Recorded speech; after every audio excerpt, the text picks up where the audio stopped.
Di suatu malam terlihat seorang pemuda muslim bernama Sufi yang sedang berziarah ke makam gurunya yang bernama Ustadz Abu.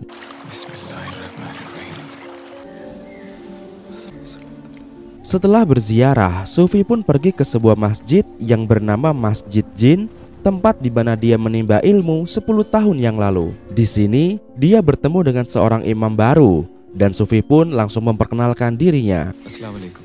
Waalaikumsalam. Nyan Sufi.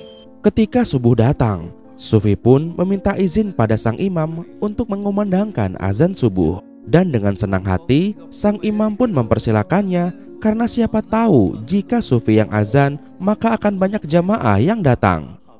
Ya, sebab selama ini jika sang imam yang azan, paling hanya 1-2 orang saja yang datang. Ini nyan bangkor kata.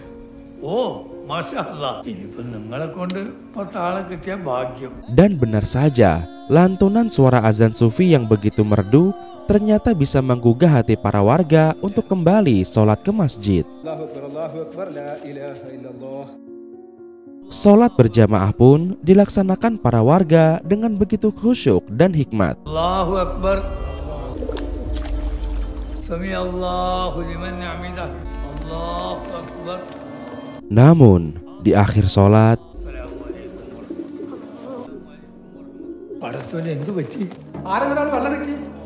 ya, ternyata Sufi telah wafat dengan husnul khotimah. Bahkan wafatnya Sufi sampai masuk ke dalam mimpi seorang wanita bernama Sujata yang ada di kota Dubai. Semenjak mimpi itu, perasaan Sujata pun jadi tidak tenang. Dan di siang harinya, suami Sujata pun memberi kabar bahwa teman lama Sujata yang ada di India, yaitu Sufi, ternyata telah meninggal subuh tadi. Sujata pun tertegun mendengar berita itu. Badannya lemas dan air matanya menetes, seolah baru saja kehilangan sesuatu yang sangat berharga. Apakah yang sebenarnya terjadi? Ada hubungan apa antara Sujata dan Sufi? Tanpa basa-basi lagi, inilah alur cerita filmnya.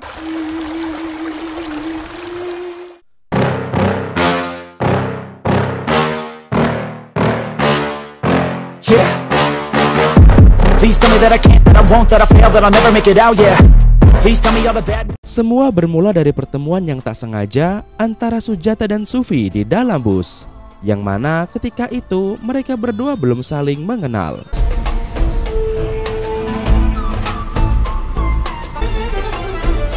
Ketika Sufi turun dari bus, Sufi pun teringat bahwa tasbih kesayangannya tertinggal di dalam bus.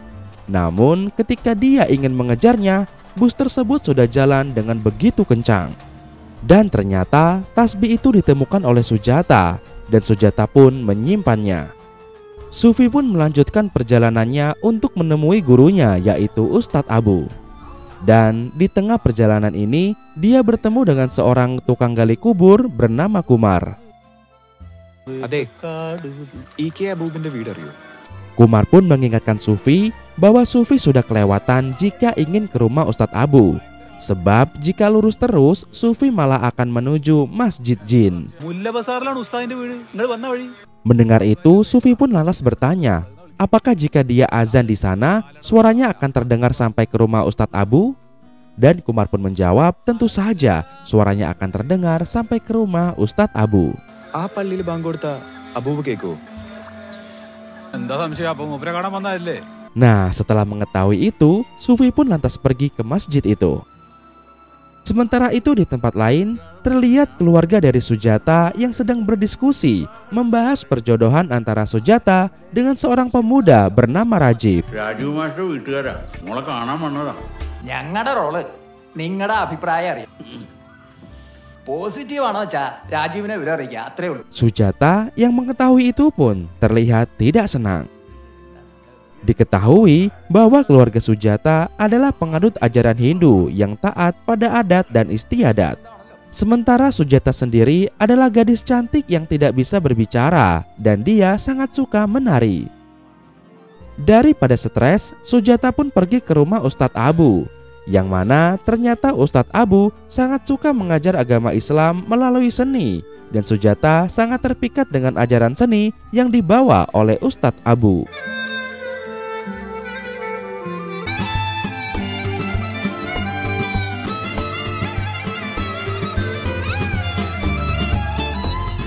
Di tengah tariannya yang penuh dengan rasa bahagia, tiba-tiba Sujata pun berhenti tatkala dia terpesona mendengar lantunan suara azan yang begitu merdu.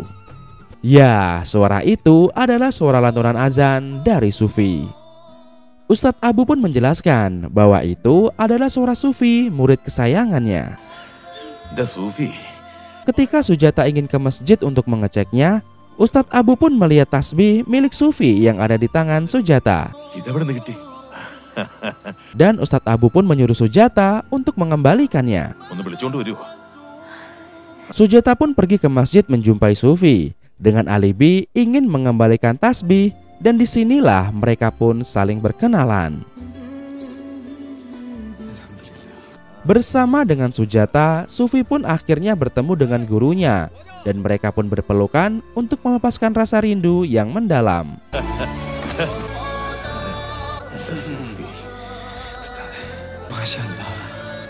Semenjak hari itu, Sujata jadi sering sekali pergi ke rumah Ustadz Abu.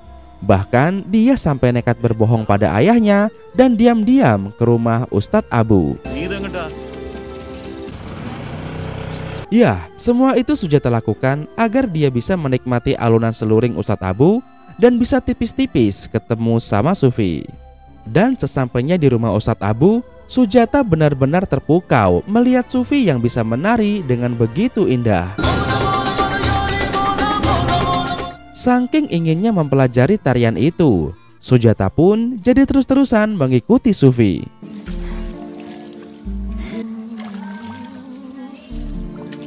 Sufi yang paham tujuan Sujata pun akhirnya mau mengajari Sujata.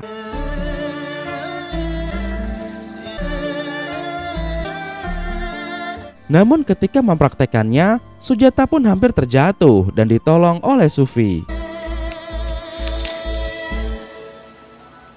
Nah, dari sinilah benih-benih cinta antara mereka berdua pun mulai tumbuh. Semenjak saat itu, Sujata pun selalu menanti suara azan yang Sufi kumandangkan. Dia selalu mengiringi suara azan Sufi dengan tariannya yang begitu indah. Allahu Akbar, Ashhadu an la ilaha illallah. Allahu Akbar, illallah.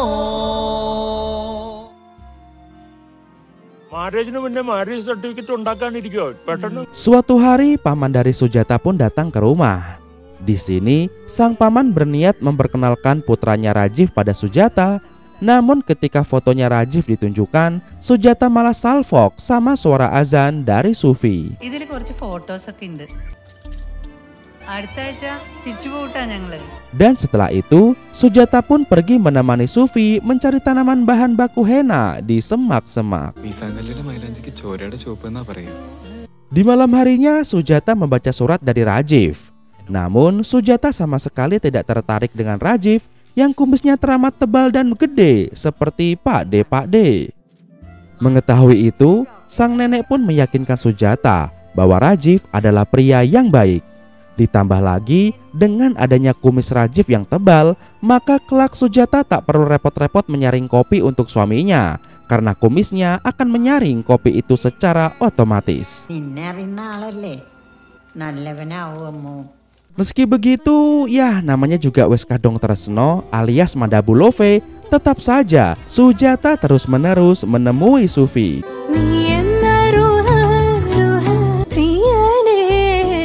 Semakin hari mereka semakin dekat.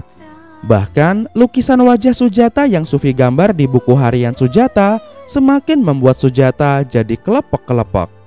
Bahkan Sujata juga sampai pernah mencoba memakai kerudung dan berandai-andai jika dia jadi istrinya Sufi.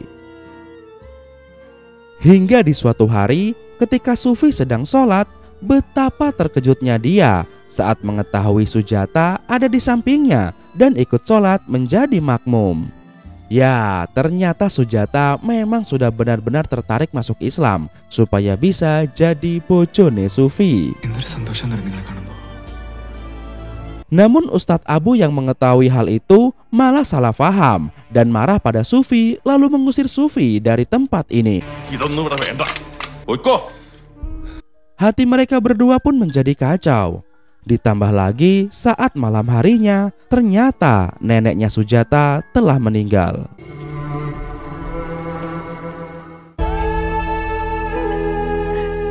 Dan di keesokan harinya Sufi pun datang untuk berbelasungkawa sekaligus ingin memberikan sebuah buku sebelum Sufi pergi.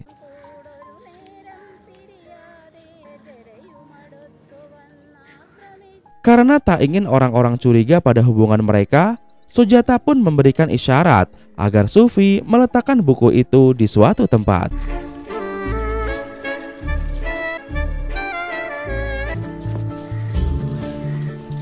Namun meski sudah hati-hati, ternyata tindakan mereka diketahui oleh Kumar yang lantas mengambil buku itu lalu memberikannya pada ayah Sujata.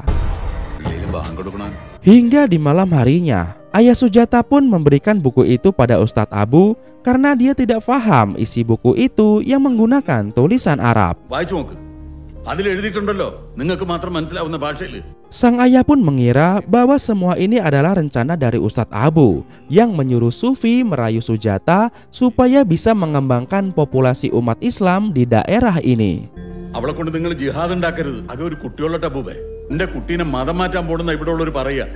Mendengar itu, Ustadz Abu pun jadi marah dan berkata bahwa agama itu adalah pandangan hidup dan Islam tidak diperbolehkan memaksa siapapun untuk memeluknya. അഭിപ്രായം മാറുന്നവരല്ല കുട്ടികൾ. മതം എന്ന് പറഞ്ഞ അഭിപ്രായം എന്നാണ്. പോയി കിടന്നുറങ്ങടാ. Scene pun kembali ke masa kini. Sujata dan suaminya memutuskan untuk pulang ke India dengan menggunakan pesawat untuk menghadiri pemakaman dari Sufi. Sujata terlihat begitu cemas, sementara Rajib sendiri sejatinya dia tahu bahwa Sujata sangat mencintai Sufi, namun mereka tidak bisa bersatu karena beda keyakinan. Maka dari itu, Rajib yang baik hati pun mengajak istrinya untuk pulang ke India untuk melihat wajah Sufi yang terakhir kalinya, meskipun Rajib harus menahan luka di dalam hatinya. Setelah sampai di bandara, mereka pun segera naik mobil travel menuju pemakaman di dekat Masjid Jin. Namun, gara-gara supirnya nyetir sambil teleponan, akhirnya mereka pun kena razia sama Pak Polisi. Tak mau menyerah, Rajif pun meminta tolong pada Pak Polisi agar membiarkannya lewat, sebab mereka sedang mengejar pemakaman sahabat mereka. Dan setelah bayar 500 rupiah, akhirnya mereka diperbolehkan lewat.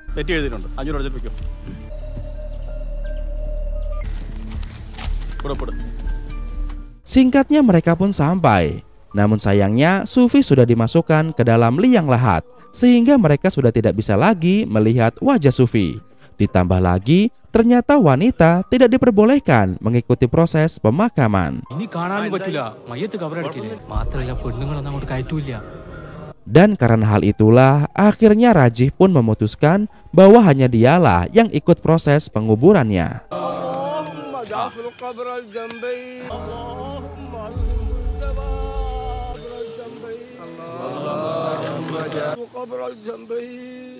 Setelah selesai pemakaman, Sujata pun mampir ke rumah orang tuanya. Di sini tanpa sengaja dia menemukan sebuah tasbih yang ternyata milik Sufi, dan hal ini membuat Sujata menjadi teringat kembali masa lalunya. Scene pun berpindah flashback ke masa lalu, yang mana pada saat itu Sujata datang ke rumah Ustadz Abu yang sedang sakit dan menanyakan keberadaan Sufi. Ustadz Abu pun berkata bahwa jika Sujata mencari Sufi, maka Sujata bisa mengeceknya dari lantunan suara azan Sufi. Dan karena tadi subuh Sufi tidak azan, akhirnya Sujata pun paham bahwa Sufi baru saja pergi. Hal itu pun benar-benar membuat Sujata menjadi sedih seperti Agus. Namun tak mau membuang-buang waktu atau nunggu sumbangan, Sujata pun langsung berusaha mengejar Sufi hingga akhirnya mereka bisa kembali bertemu di sungai batas desa.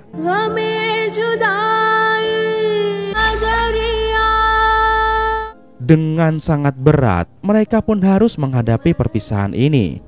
Dan sebelum berpisah, Sufi pun memberikan tasbih kesayangannya yang sudah dipanjatkan doa-doa oleh almarhum ibunya. Sufi juga berpesan, jika kelak mereka bisa menikah, maka tasbih inilah yang akan menjadi maharnya.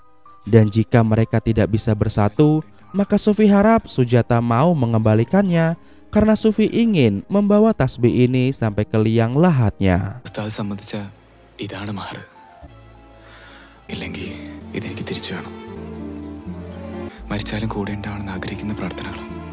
Sejatinya saat itu Sujata sudah siap meninggalkan keluarganya. Namun ketika melihat ayahnya melukai dirinya sendiri, akhirnya Sujata pun jadi tak tega dan lebih mengikhlaskan kepergian Sufi. Kembali ke masa kini, terlihat Rajiv yang sedang makan bareng mertuanya. Di sini, Rajiv menceritakan bahwa anak perempuan mereka saat ini sedang sibuk mengikuti kejuaraan menari di Dubai, hingga dia jadi tidak bisa ikut pulang ke India.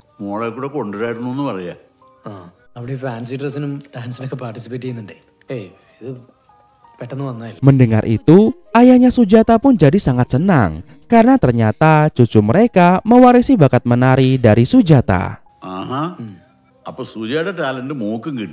Mendengar itu, Rajiv pun jadi kaget karena dia baru tahu jika istrinya jago menari. Sebab selama 10 tahun ini Sujata sama sekali tidak pernah menari untuk dirinya. Setelah video callan dengan cucunya, tanpa sengaja ayah Sujata membuka pesan suara dari temannya yang menanyakan gimana respon Sujata setelah mengetahui Sufi mantan kekasihnya telah meninggal. Dan ternyata pesan suara itu pun didengar oleh Rajiv yang membuat Rajiv semakin marah. Ya, karena orang-orang di desa ini taunya kekasih Sujata adalah Sufi dan bukan Rajiv. Rajiv pun segera masuk kamar dan dia tambah marah ketika melihat Sujata mengenakan tasbih milik Sufi.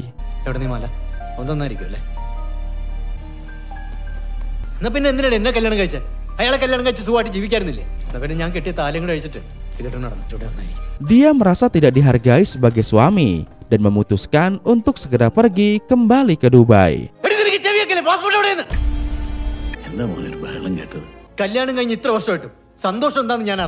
Namun ketika dia mencari dompetnya, ternyata dompet yang berisi paspor itu sudah tidak ada.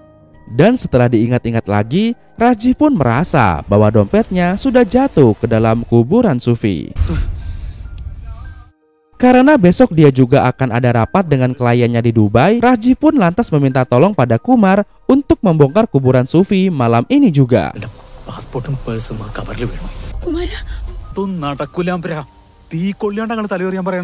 Awalnya Kumar menolak hal gendeng ini. Namun ketika imbalannya adalah surat tanah Kumar yang ditahan, akhirnya Kumar pun mau melakukannya.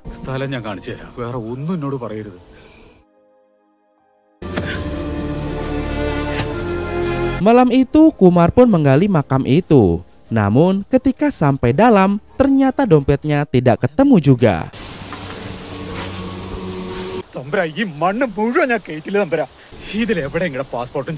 Rajiv pun meminta agar Kumar membuka papan makam itu.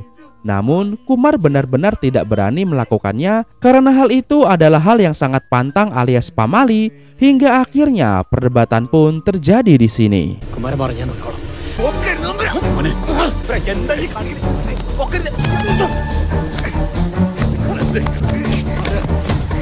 Di tengah-tengah pertikaian itu, Sujata pun akhirnya muncul dan memberikan dompetnya Rajiv.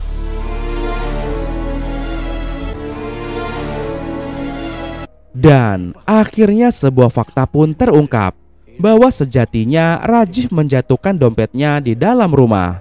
Namun Sujata membiarkan hal ini terjadi karena diam-diam Sujata berencana untuk mengembalikan tasbih Sufi ke dalam liang lahat Sufi. Ya, semua itu karena Sujata ingin menepati janjinya dahulu pada Sufi, yang mana dahulu mereka pernah berjanji bahwa jika mereka tidak bisa bersama, maka Sujata harus mengembalikan tasbih itu untuk dibawa Sufi ke liang lahat. ഉസ്താദ് സമ്മതിച്ച ഇതാണ് മഹർ.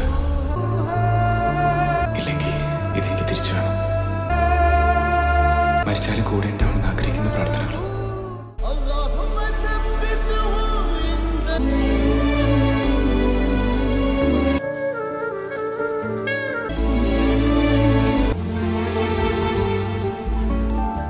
Setelah kejadian itu, kini Sujata pun benar-benar sudah ikhlas melepaskan kepergian Sufi. Kini dia kembali pulang ke Dubai dan sudah bisa menerima cinta suaminya dengan sepenuh hati.